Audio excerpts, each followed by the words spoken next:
Els boscos de ribera tenen un alt valor ecològic, ens proporcionen molts serveis per a les persones i per la natura. Per exemple, actuen com a filtre natural millorant la qualitat de l'aigua, perquè absorbeixen matèria orgànica i contaminants. A més, redueixen l'impacte de les inundacions, perquè absorbeixen la força de les crescudes del riu. També proporcionen connectivitat ecològica per a algunes espècies que utilitzen el riu per moure's, com la llúdriga o moltes espècies d'aus. A dins de l'hàbitat fluvial i dels boscos de ribera es creen microhàbitats que contenen gran quantitat d'espècies de fauna i de flora, potenciant molt la biodiversitat. A més, els boscos de ribera capturen el diòxid de carboni de l'atmosfera, contribuint a reduir l'efecte hivernacle i el canvi climàtic. Aquí en el Vallès tenim espècies importants de boscos de ribera, com les gatelledes, les humedes o les alberedes.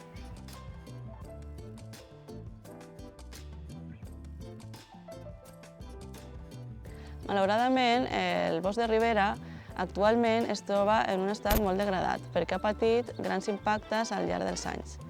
Per exemple, s'han eliminat en molts casos la vegetació del bosc de ribera i tot el bosc per urbanització, per usos agrícoles, per construir infraestructures com embassaments.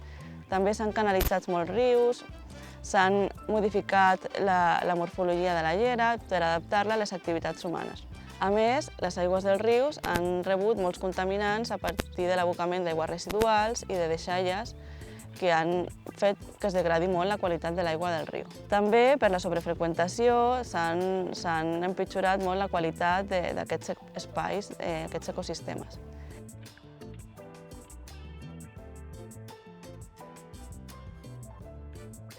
Per millorar aquesta situació i recuperar el bon estat dels boscos de ribera, a part de reduir els impactes, eliminar els impactes que estan patint, podem fer actuacions que afavoreixin la recuperació d'aquests espais.